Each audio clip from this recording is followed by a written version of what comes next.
I'm going live in 1 minute. 1 minute. 5 minutes. Could you tell your dad that?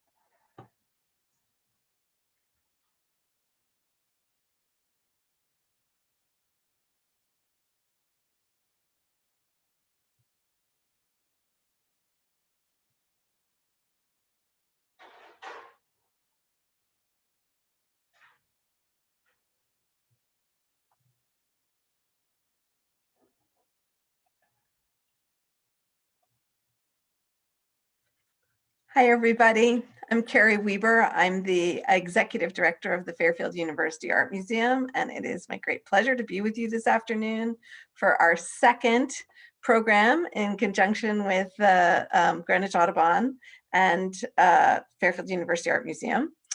We have a fantastic program for you, so I'm glad you're with us.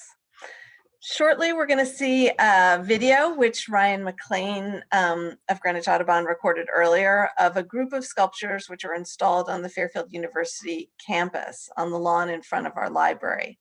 These sculptures are Todd McGrain's Lost Bird Project, and they're comprised of monumental bronze memorials to 5 lost birds: the Carolina parakeet, the great auk, the Labrador duck, the passenger pigeon, and the Heath hen, all of which were driven to extinction in modern times.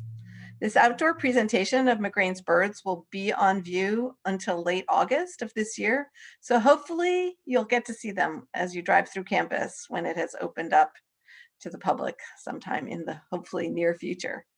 I want to remind you that the lost birds are part of the exhibition Birds of the Northeast, Gulls to Great Auks, which features paintings, sculptures, prints, drawings, photographs, and natural history specimens from the early 19th century through the present day. The works in the exhibition connect viewers to the natural world, help raise awareness of the toll being taken on bird habitats, and of the threat of extinction to an estimated 1,200 bird species over the next century. This is also our topic for the next hour. If you haven't already, you can experience the exhibition via our website in a number of ways. There's a virtual 360-degree tour, a video tour, an audio tour, and lots more. The exhibition brochure is there. You can find recordings of the abundant programming we've done in conjunction with this exhibition on the museum's YouTube channel and on the exhibition webpage. I want to just take a second to let you know that, in speaking of programming, we have following this program almost immediately another program, which if you want to register for it, Ryan's going to put the information on the Facebook page so you can find it. There's a link to register. Todd McGrain will be speaking again right after we have him here. He's jumping over to another Zoom and is going to be speaking after. Oh, I'm just hearing the link didn't work, so I will put it in the chat in a minute. Palobolus, a Connecticut-based dance troupe, has a dance called Branches, and they came and performed it around the lost birds on the lawn. That was filmed, and that is going to be shown at 4:30 this afternoon as part of a symposium event, but there's a separate link just to watch the dance performance, and that will be followed immediately by a conversation between some of the Palobolus dancers, Todd McGrain, the artist of the Lost Birds, and some Fairfield University students. So stay tuned, and we will get that link into place where you guys can find it. So now I want to introduce Todd McGrain, who's going to join Ryan after he shares the video and shares some specimens with you and a little bit more. But I'm gonna zoom off. But Todd has been a sculptor for 30 years. the past 10 of which he has dedicated to the Lost Bird Project. He was the artist in residence at the Cornell Lab of Ornithology. After the Lost Bird Project was featured in a documentary film, MacGrain turned his attention to filmmaking, creating the film Elephant Path, Njai Njoku, which focuses on the plight of the forest elephants of Central Africa. MacGrain's accomplishments as a sculptor include the prestigious Guggenheim Memorial Fellowship and the Audubon Award for Art Inspiring Conservation. His sculptures are part of several major museum collections in the United States and abroad. Now I'm going to turn it back over to Ryan. He's going to share some words with you. He's going to share the video with you, and then on to the conversation with Ryan and Todd. So enjoy. Thanks, Ryan. Thank you, Carrie, and hello, everyone, and happy Earth Day. I could not possibly think of a more appropriate day to be having this special program and discussion with all of you. We want to send our profound thanks to both the Fairfield University Art Museum, to Carrie and all the staff there, and our sincere thanks and gratitude to Todd McGrain for being with us today to highlight not only bird species that, if they had had a second chance, might still be with us today, but to acknowledge that there are many species that to this day that we still need to act to protect, not just on Earth Day, but every day of the year. You can see behind me one of our main display cases that we house at our Center of Bird Specimens, which we have the permits to keep, is right behind me, that used to be in the Holyoke collection, the Westariahurst Museum in Massachusetts. And back before numerous pieces of legislation were passed to protect our North American bird species from slaughter and destructions, most significantly the Migratory Bird Treaty Act of 1918, cases like this were very common, probably in people's households or large estates, as people could shoot birds indiscriminately and taxidermy them to have for display purposes.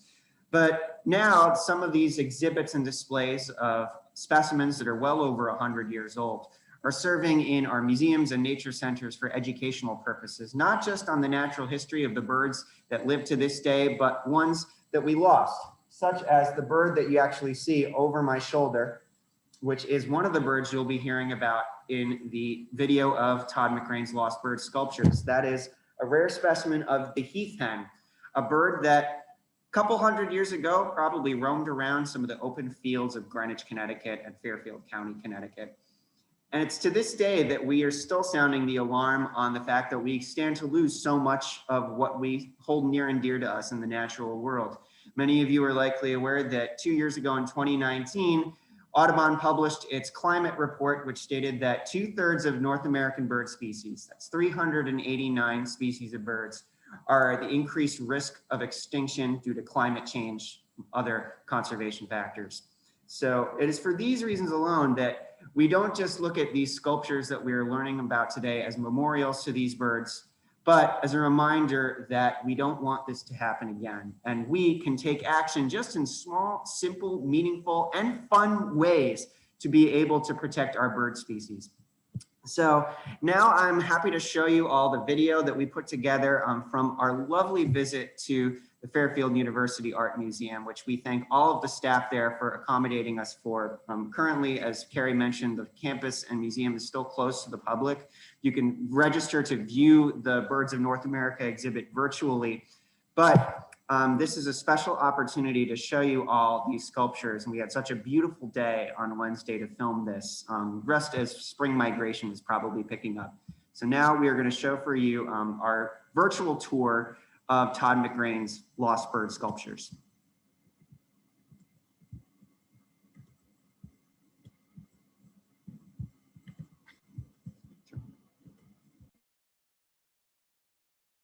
Hello everyone, so I am here on the Fairfield University campus on this beautiful spring day outside of Bellarmine Hall. We're currently inside the Birds of North America Gulls to Great Auks exhibit is housed, that you can register to view virtually online. On a day like today with all these beautiful spring buds coming out on trees, migratory birds are starting to return back from Central and South America, and the campus itself is probably going to be an incredible stopover point for many of these birds. But one of the focal points of this exhibit which we are going to go visit just down the hill, is Todd McGrain's Lost Bird Sculptures, which not only serve as a memorial to several bird species we've lost, but as a reminder of what we can do to help to make sure that we don't lose any more of our precious species. So we're gonna go down to visit these sculptures and learn a bit more about these birds that we are remembering. Let's take a look. So here, outside the campus library, we have the rare distinction of having monuments to 5 of our species that no longer grace the earth. That before they were here on Fairfield University campus, these individual sculptures were placed in the locations where the last known wild bird of each of these species, or one of the last of those wild birds, was seen. Some of these birds were ones that we probably would see right here in Connecticut before their demise. And each one has a story to tell, not just how they lived, not just to how we lost them, but what we can do to ensure that no other species meet the same fate that they do. So we're gonna learn a little bit about each one of these different species that are represented here. It may be hard to believe, but just a little over 100 years ago, there were wild parrots that lived here in the Northeast United States. The Carolina parakeet, which you can see represented behind me, even though we have our dark colors of our sculpture, this bird was bright, colorful green, yellow-headed with rosy red around its face. They lived in woodlands, particularly along river basins, perhaps even our Byram River at our Greenwich Audubon Center, in large flocks making chattering noises. And they expanded as far west to even Wisconsin. So a family of birds we often associate with tropical rainforests was able to live in habitats like ours in the Northeast United States. And unfortunately, as populated as they were, there were several reasons that unfortunately they started to decline rapidly. Like a lot of other bird species before protections were passed for them, these birds were hunted for their bright, colorful feathers to use as plumes in fashion, items of clothing, which of course is one of the major reasons the National Audubon Society formed to help stop the slaughter of birds for the use of their feathers and plumes in clothing. They were also taken as pets because they were so easy to catch in large groups. Their habitat began to constantly dwindle when forests were cut down to use as agricultural areas. They no longer had places to live. And farmers largely thought of these birds to be pests because of the large flocks they would form around their crops. Little did they know, they were actually assisting the farmers in helping to control actual pests like invasive cockleburs that were hurting their crops. And eventually, their populations became so fragmented that their last holdout was down in the Okeechobee region of Florida, where this sculpture here was originally placed before it was here at the university. And down there, farmers were thankfully starting to develop a healthy relationship with these birds because they knew they were helping them. But there were other unfortunate causes that led to their demise, including poultry diseases that these birds wound up getting that were being brought in by livestock and fowl that farmers were bringing. So even though we were starting to understand them, at that point it was sadly all too late. And we can learn a lot from how we develop these relationships with birds. And it has helped a lot of other species to not meet a similar fate. Birds of prey, for example, were largely thought to be vermin by farmers, and they thought that they were killing their livestock. Even before the Migratory Bird Treaty Act was passed, there were bounties placed on hawks' heads where people would be able to go shoot them by the hundreds in locations like Hawk Mountain, Pennsylvania. Thanks to individuals like Rosalie Edge, who helped found Hawk Mountain Sanctuary and stop the shooting of these birds, we now have a much more profound understanding of birds of prey and how they exist with us in our ecosystems and help farmers and agriculturalists to control the pests that are affecting the crops that we eat. So in learning about how we can coexist with these birds and how we can make sure their habitat is protected, we can help a lot of birds to ensure them that they don't meet the same fate as the beautiful Carolina parakeet.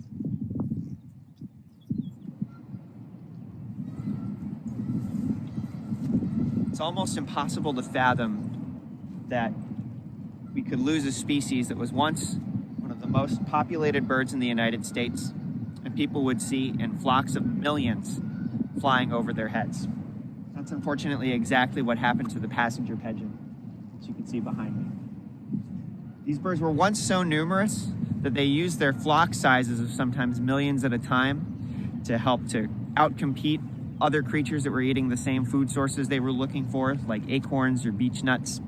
They even used it to ward off predators, a technique known as predator satiation. How could a species of so many millions in their populations suddenly disappear from us? And it didn't happen overnight.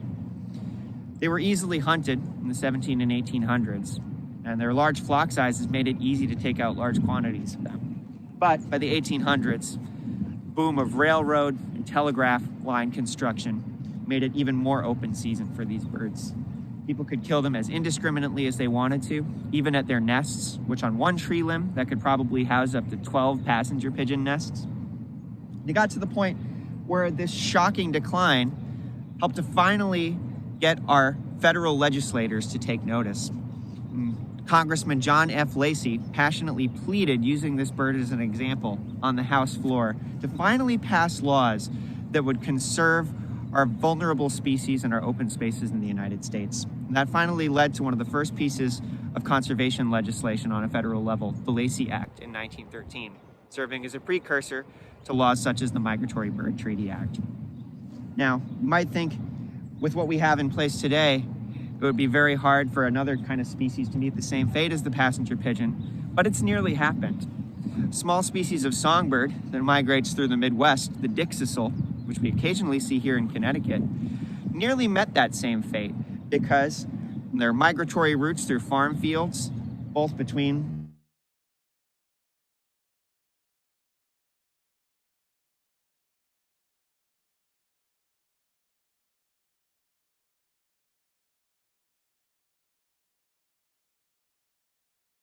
Thankfully, organizations including Audubon took action and made negotiations with a lot of different individuals and organizations to ensure that these weren't causing a threat to our agriculture and our livelihoods. And now, thankfully, the Dixisel populations have rebounded. We can occasionally see them here in Connecticut. We've even banded one at the Greenwich Audubon Center. So, if action is taken and we're able to pass legislation and regulations that can help us to conserve our birds and the habitats they need, control them, we can avoid a fate that the passenger pigeon and other bird species have met. You know, we're quite used to seeing ducks and waterfowl off of our shores, but this species was never really given the opportunity to be fully understood.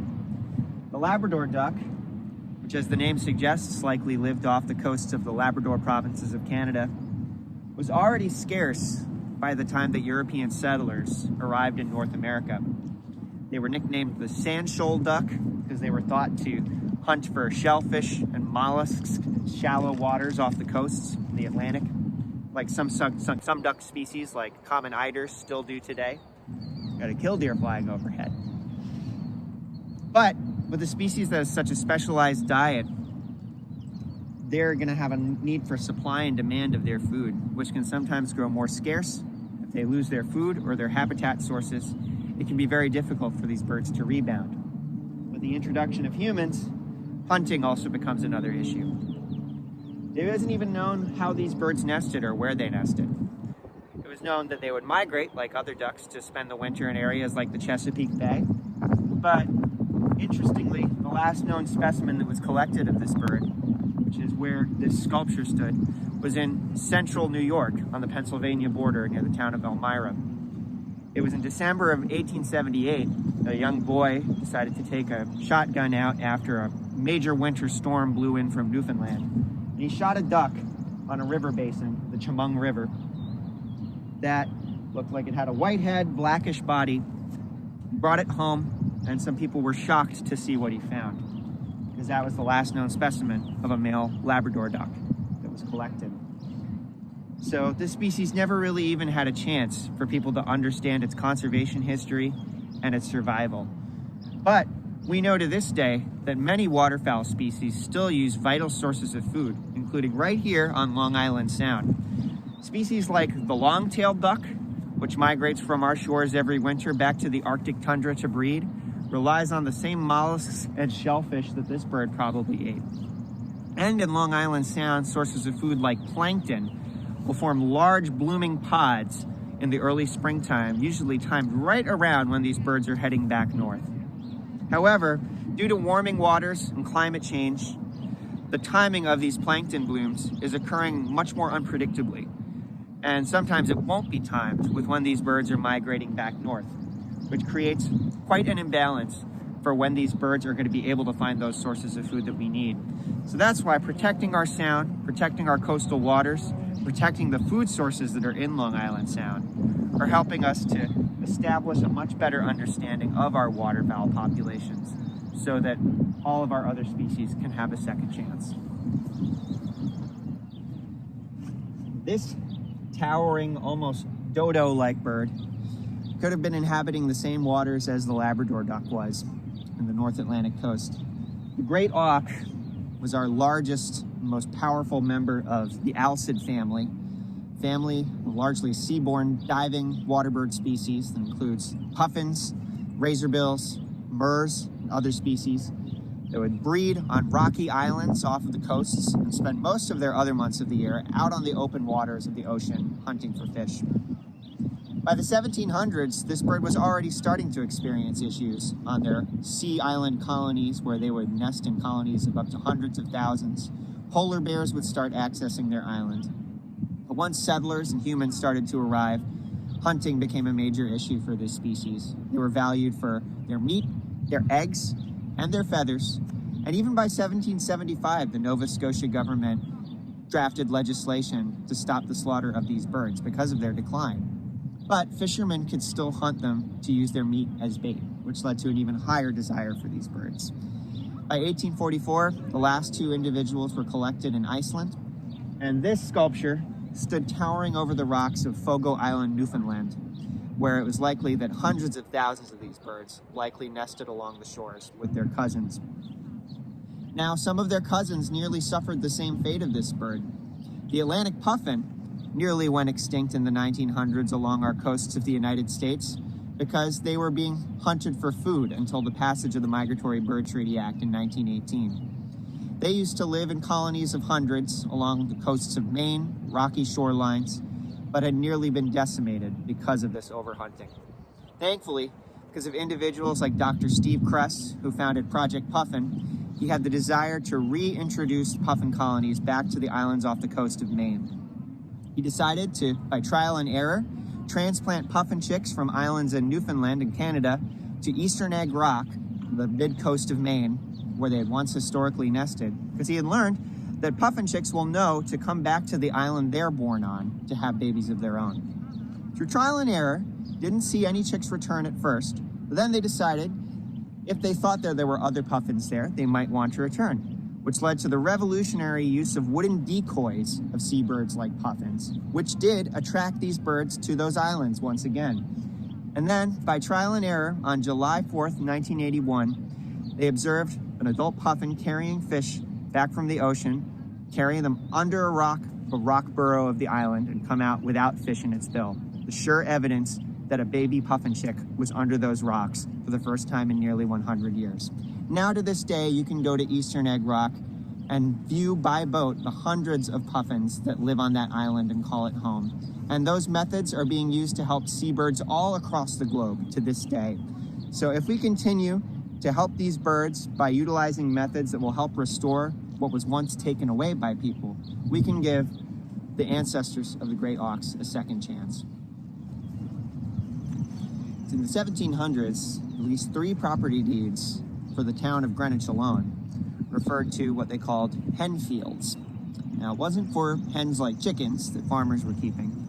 It was for wild hens, the Heath Hen. This species was thought to be a subspecies of the greater prairie chicken, which still exists to this day in the Midwest.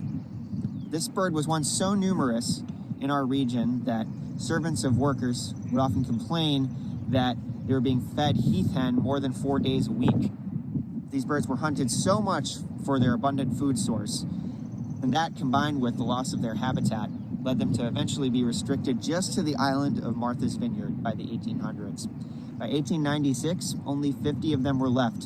And when they survived into the 1900s, people decided to take action to protect which ones remained.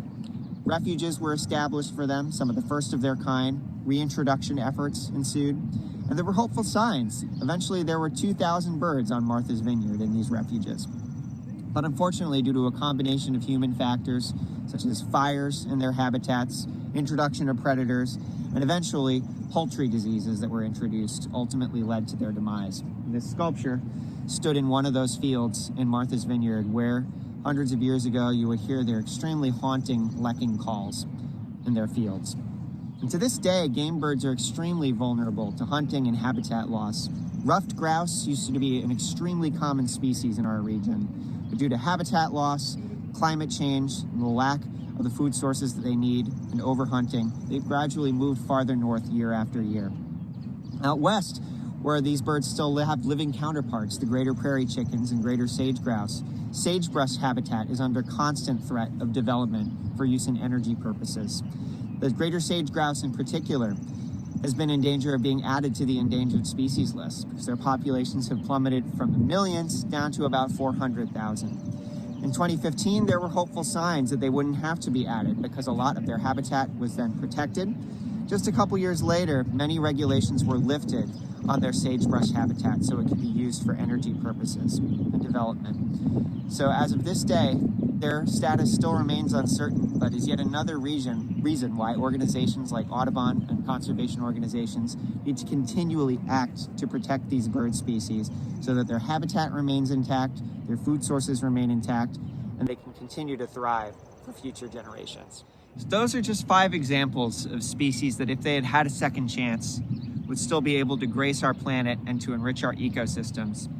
As we listen around us on this spring day to the trilling of chipping sparrows, the whistling of cardinals, reminds us that no matter how numerous a species is, there's still the threat that if we're not careful, we could lose them forever. So these birds not only serve to us as a reminder of what we still need to be doing as far as doing our part to protect them, but how we can continue to ensure that future generations can protect our ecosystems, our birds, and enrich our own lives by having them here.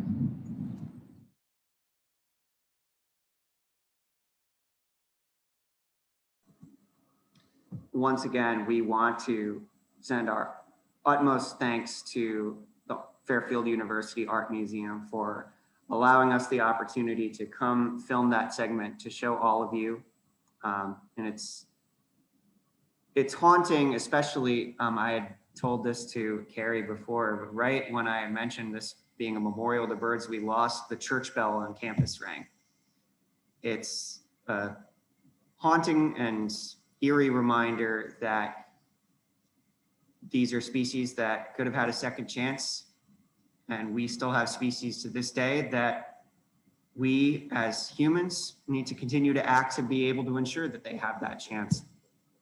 And so now I would like to welcome and give an extremely heartfelt thanks for his incredible talent in giving us this memorial and message to all of us. We want to welcome Todd McGrain on here. Thank you so, so much, Todd. Thank you. Thanks for having me. It's, you know, people often ask me if this, you know, work is depressing. And, you know, sometimes my work is a bit maudlin and the thinking about extinction so much, but the reward is that I get to work with people like you, Ryan, and Carrie. You know, having the foresight to put together an exhibit like this for the museum, Carrie, is just a brilliant thing to do as a reminder of how important conservation is and the role that art can play in it. And then, you know, Brian, it's your work in the Audubon Society in general is just a huge inspiration to me. And, you know, I spend some time thinking about Buddhist thought, and one of the big head scratchers for me with Buddhist thought is, you know, people say when you name a thing, you stop seeing it, or when you name a thing, you stop noticing it. That the way we categorize things can limit our ability to understand. And birders always throw a wrench in that for me. So when Ryan was giving that presentation, you know, even in the middle of being filmed, he hears and identifies a bird. And I love that about birders. They're hyper aware of the world around them. And that sensitivity to the natural world keeps it present all the time.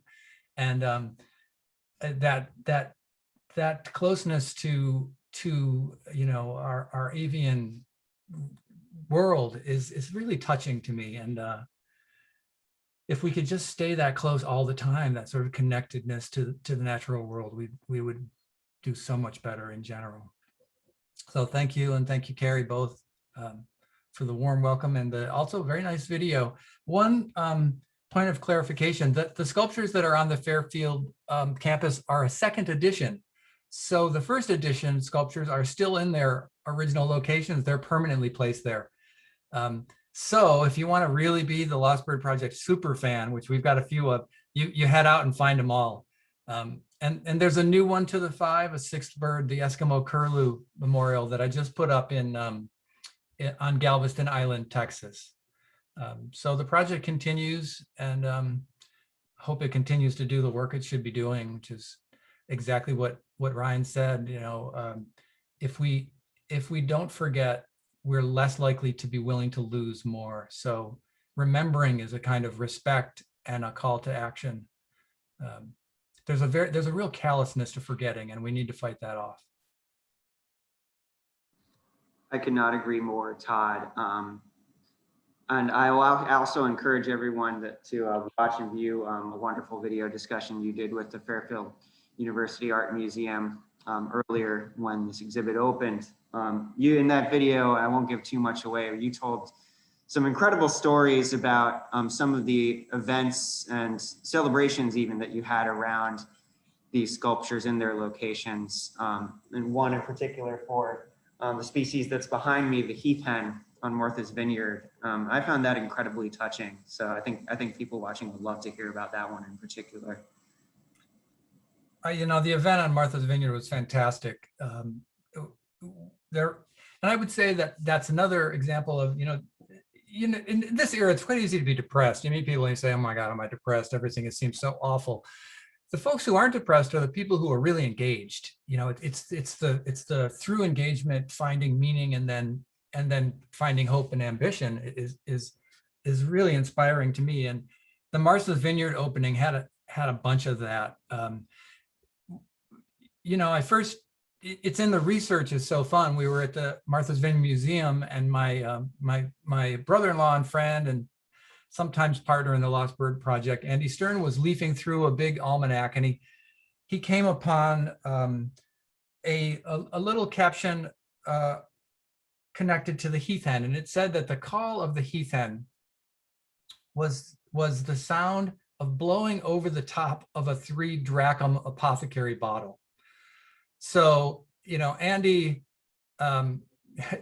first he had to figure out what a apothecary bottle was, what a drachm was, and we found an 3 drachm apothecary bottle online, because you can buy anything these days. So you put that in a search engine, and sure enough, there's one, and we bought it.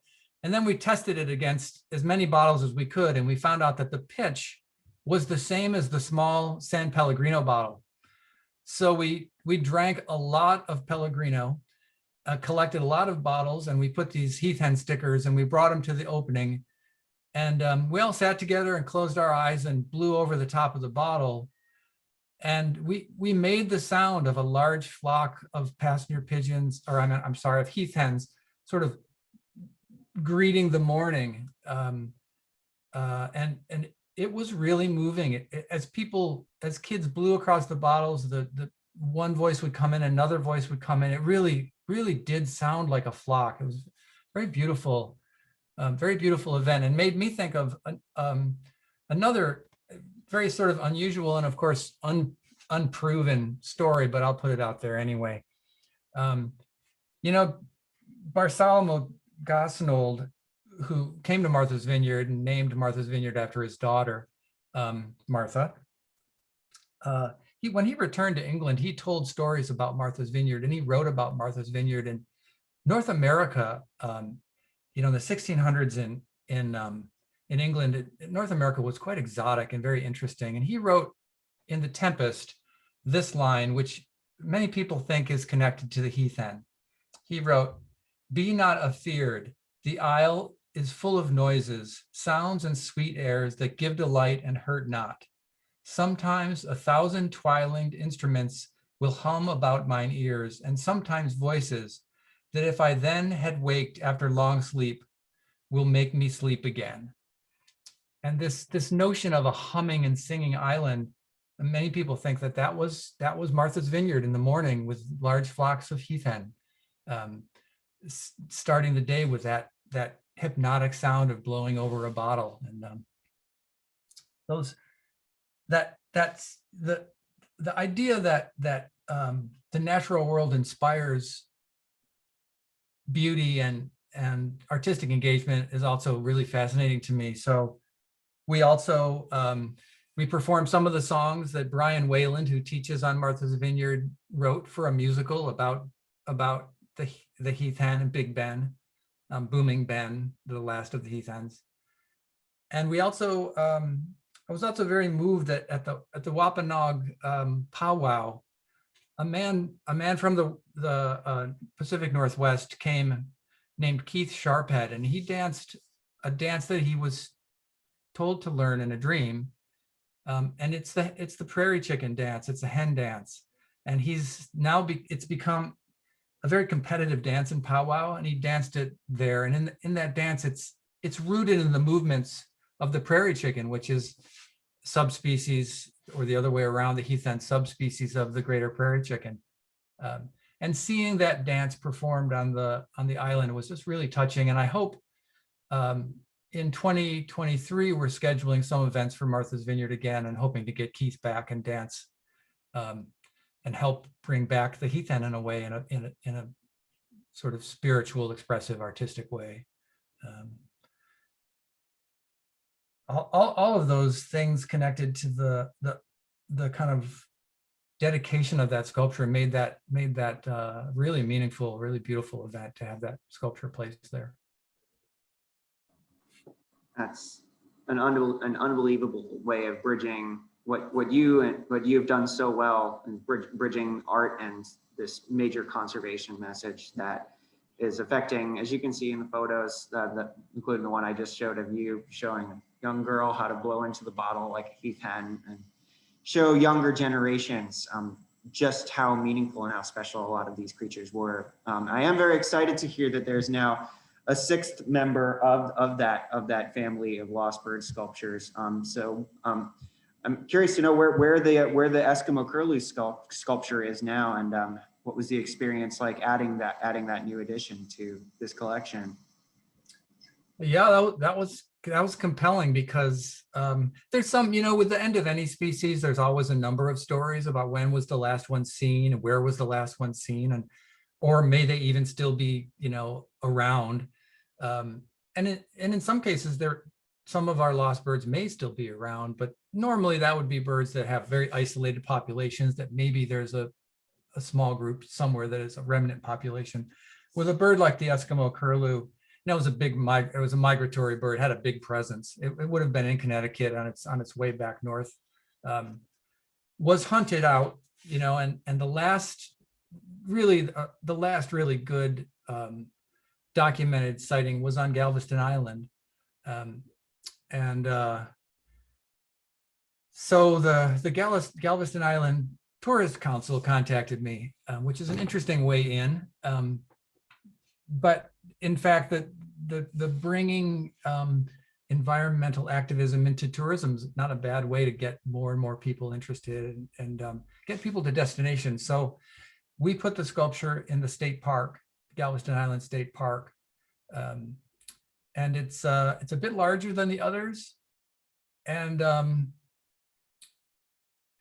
it was really a fun and interesting challenge to do. For one, it's a long-legged, long-billed bird. And as you can see in the sculptures, I work hard to try to make them feel human in a way. So we have a physical sympathy. Oh, thank you, Ryan. That's nice to have that up. So even with this long-legged, long-billed bird, I tried to give it a sort of gesture that we could be sympathetic to, because I think building physical sympathy is a great way to build concern in general. It was a very rewarding experience. I got to meet two people who had seen the bird in life, because it was last seen in 1962. So that was really wonderful. And in a way, there were some nice conversations where very elderly birders, got to say, I'm so glad to get to tell this story. I was afraid that this important event I participated in was getting forgotten.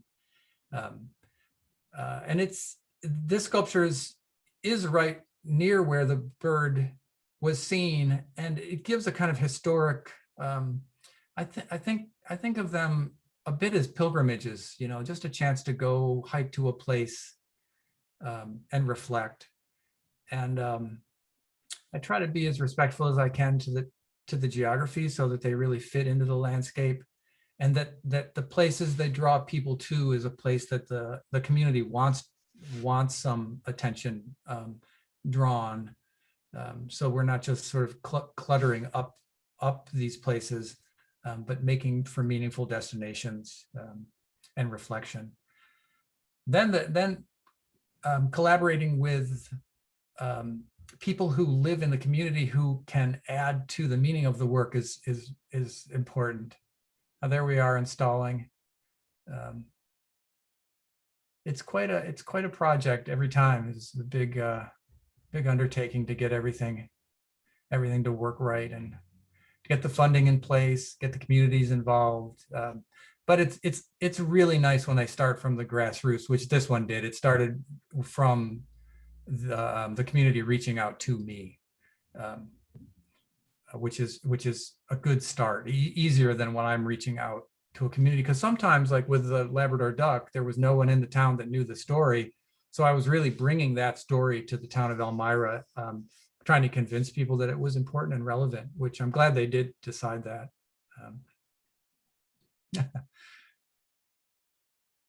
Yeah, I know that, there's some of those stories like the Labrador Duck were somewhat of tales of folklore of, the dark, stormy days that came down from Canada, and then suddenly this one little boy finds a duck that no one knew was there. It gives so many people who hear them a perspective too on these stories of finding these birds. And I know that you probably follow as well yourself, the stories of certain people who might have those possible sightings of Eskimo curlews or birds like the ivory-billed woodpecker, which we've heard a lot of chatter about over the past couple of decades now in the remote areas of habitat. I'm curious if you had any plans, even though I know that the curlew is now a wonderful new installation. Did you have any future plans for additions to the lost bird sculptures, such as species like the ivory-billed woodpecker or any others that we have lost? Yeah, in a way, I'm always looking and thinking. In a way, I have to think about what work is needed. So part of the reason I left the Lost Bird Project for a little while to work on forest elephants was that when I work on the Lost Bird Project, I'm constantly reminded of the few people who gave their talents to trying to save the species. So with every extinction story, there are also stories of the people who were there on Martha's Vineyard taking care of those birds, the people who were raising the red flag about the passenger pigeon. Many of those people, again, being the founders of the Audubon Society. What does it take to save the Carolina parakeet? Well, one of them was to get feathers off of hats, which is back to one of the original motives behind the original Audubon Society. And I felt a bit that I wanted to be one of those people, get ahead of a story. So the forest elephant story, again, the film's called Elephant Path. It was on PBS. It's going to be streaming again soon, so you'll be able to see it. To get ahead of an extinction story and add to those voices and amplify the voices of the people who are trying to keep us from losing a species. And to that end, I was recently, before COVID, I was down in Florida working with the group dedicated to saving the Florida grasshopper sparrow, which is a bird we're about to lose. And and though we may lose that fight, it is pretty inspiring to see a bunch of volunteers taking care of those nests, taking care of those birds in captivity, trying to do some captive breeding, and little eggs the size of jelly beans, you know, the care it takes to try to raise a small bird. It's inspiring, and I hope that that's not a bird I need to make a memorial to. So we'll see. We did lose the dusky seaside sparrow, and that is a bird I've had on my radar. I particularly like the species that very few people have heard of, that don't need me. Right now, I feel like the ivory-billed woodpecker doesn't need me. It's sort of already a star, and it's got fans, and it's a bit of a celebrity right now. But the dusky seaside sparrow just sort of vanished quietly, and I think could use the work a bit. It could benefit from the story. I couldn't agree more, Todd. And I think all of us are waiting for that day now in the age of iPhone cameras and easy photography access to finally get that photo of an ivory-billed woodpecker somewhere down there in the swamps of Arkansas or Florida. It's interesting you bring up the dusky seaside sparrow, because yeah, of course it is a species that so many people may not be aware of their tragic story, and also knowing that some of their subspecies counterparts are in a very similar and even more vulnerable position. Just a couple of weeks ago, we had the pleasure of having Karina Newsom join us for a program for Women's History Month, where she was actually detailing new revolutionary and groundbreaking findings of her studies of a couple of subspecies of seaside sparrows in Georgia, where for the first time ever, she filmed nest predation by fish because of the rising water levels in their habitats.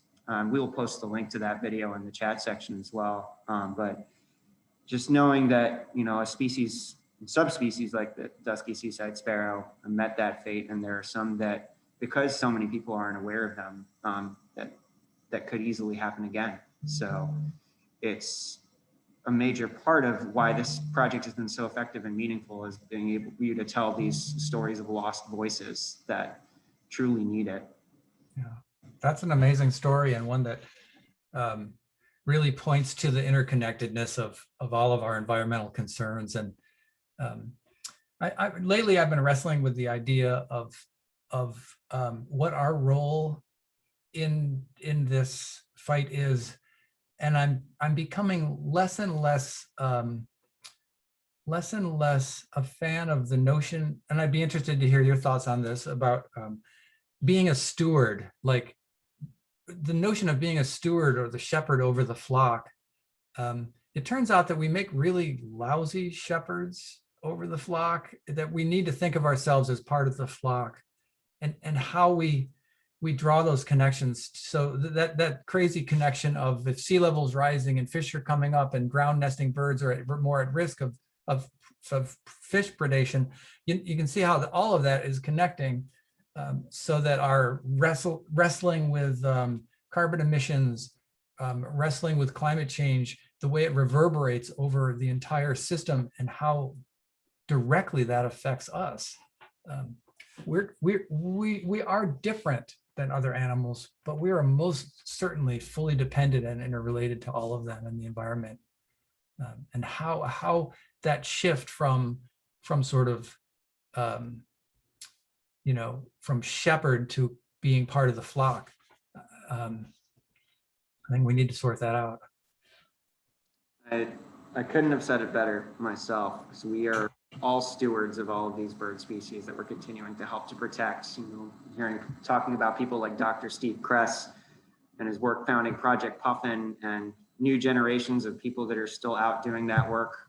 Our own community engagement coordinator, Caroline Bailey, before coming to us, did research on Eastern Egg Rock for Project Puffin. So she was a part of ensuring the puffins are still alive today. So it's these new generations that are coming up and helping to give more awareness and assurance that we don't want this to happen to any of our other birds, is something that, you know, at least gives us those glimmers of hope, despite, you know, these tragic stories. So Todd, I know that you do have another program to get to, and we are so incredibly grateful and thankful that you've been a part of this with us today. Before you leave us, we just want to know, is there any words of encouragement or what you would encourage people to do to help protect some of these birds that you've immortalized in your artwork? Stay involved. Everybody wins. It's you know, the best experiences I've had with this project have been when I've shoulder to shoulder with somebody at the end of screening the film, someone raised their hand and said, what can I do? And I get to turn to someone and they say, on Sunday, we're building a wetland. We're helping to restore this habitat. Come and help us. That's it. That's it. Be involved. So, and thank you very much. It was a very meaningful experience for me. Well, we simply can't thank you enough, because you, through your incredible talent and your voice in using art to raise awareness for these birds, it has brought it to the attention of so many people. And we truly thank you for that. So we look forward to seeing what incredible work you do next. And we encourage everyone to go on and join the next program that they're having. We did post the link in the chat section. So Todd, thank you so much. We are incredibly grateful and honored to have you with us today. And Todd just said the words to you all that, he hopes that, when he's discussed some of these things with different groups of people, that people will raise their hands and say, what can I do? And it's a lot more basic than say going out and trying to build a whole habitat. There's extremely basic and simple things we can do to help protect birds and their habitats and the places that they live, such as just right now, we're experiencing the beginnings of spring migration as birds are continuing, as they're starting to head north through our regions. One very basic thing we can do is reduce our amount of artificial light pollution, where birds need to be able to use their navigation points, such as stars and the curvature of the earth, to be able to navigate to their nesting grounds and their points where they need to be raising their young. Major cities can be extremely dangerous places, especially if we live in urban areas. But if we can reduce the amount of artificial light we are sending out, then we can have a chance to be able to create a safe passageway to these birds, to be able to give them that chance to make sure they get from one point to the next. Audubon has an incredible set of resources on their Lights Out initiative page, letting you know what you can do to help prevent bird fatalities and any confusion that birds might face from artificial light.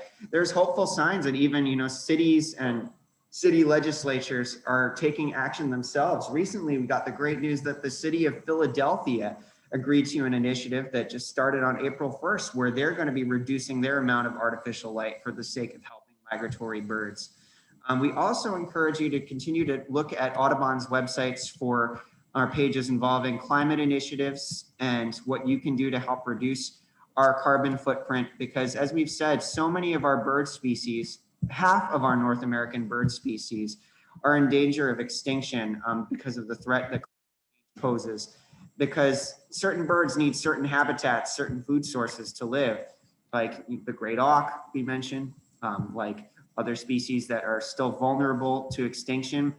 Even here on our property, there are species that we've seen over the course of time that we've noticed rapid declines in. Even birds that we may not notice, if they may not be as bright and colorful as some others, but a species like the rusty blackbird. The bird that for many years would migrate through our region by Mead Lake. Almost looks like a miniature version of our common grackle. But even though we think that this bird may just blend in with the rest of its relatives, like the red-winged blackbirds and common grackles, that bird isn't staying in our area.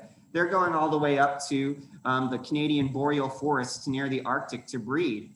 And up there's a whole different set of causes that are leading to their numbers dwindling to the point where now it is thought that 80% of their population has dropped, because people didn't really notice their habitat. And it's a bird that isn't really noticeable or is easy to promote as a conservation ambassador, like a bird like a puffin. We may not notice that they may be in serious trouble. But thankfully now individuals are taking action, and we can take action by just reporting the birds that we see. Using websites like eBird can help to give us scientists a database of where birds are being seen and how their populations are doing.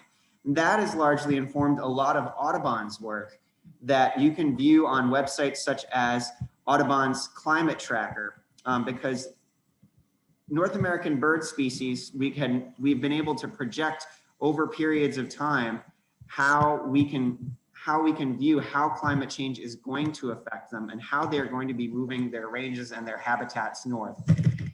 Even Audubon's Field Guide, which you can view on their website, gives you a special opportunity to, species by species, be able to look and track where it is projected their range is going to move over a course of maybe a few years or half a decade or so.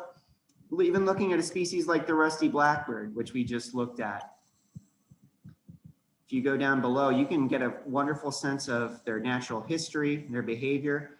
But for each North American bird species, they also give you this special climate scenario map where you can view their current range, which is what you're seeing right here is their current range of the rusty blackbird up in northern Canada. But now, if we increase the temperature just by gradual degrees, 1.5 degrees Celsius, you can see how it starts to change.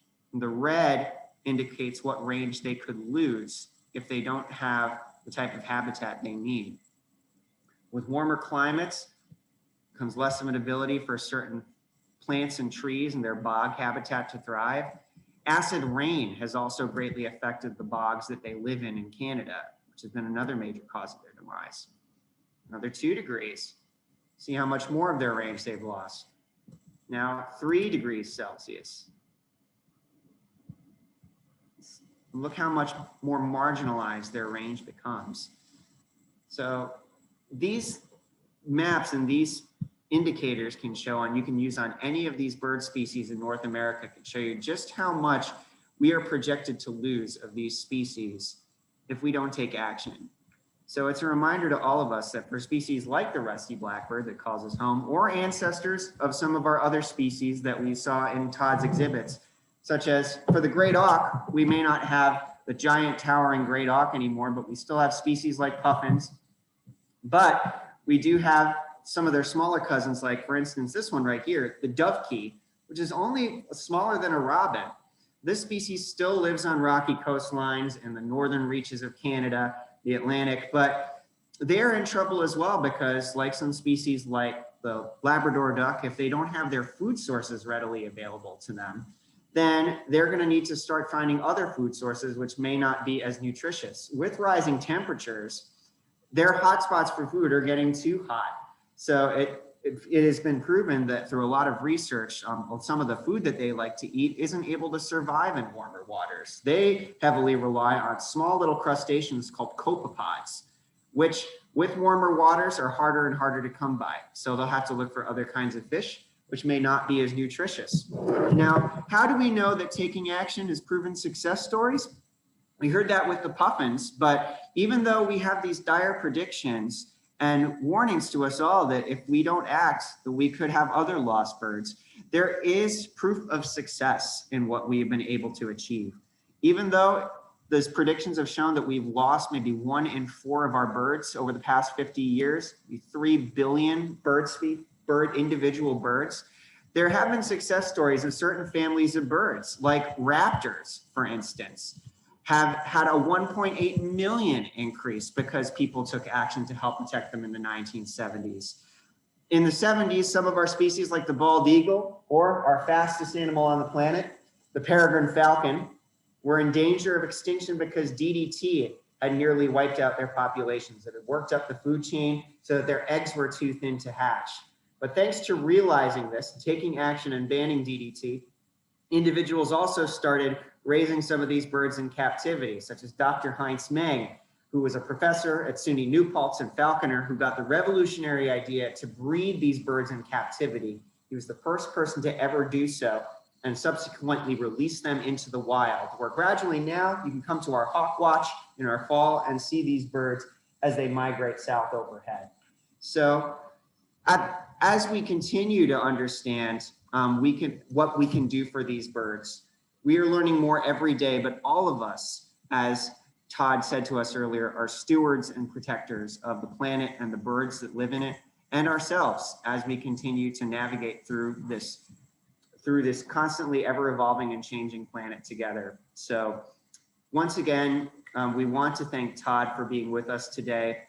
If you are interested in joining the program that Todd is about to be on with the wonderful dance troupe, we did post the link to register for that in the chat section. And we encourage everyone, even though currently the Fairfield University campus is closed, we do encourage people to please register to view the Birds of Northeast United States exhibit.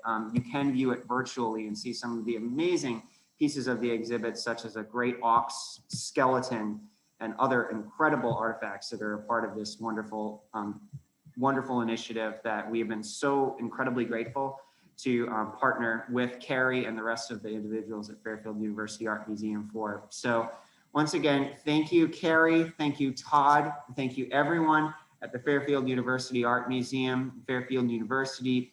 And we wish you all a happy Earth Day. We hope this program can inspire all of us to create a better world for our birds, our wildlife, and for each other, so that we don't have to keep telling stories of lost birds and tell more success stories of how we brought them back. So thank you all so much, everyone.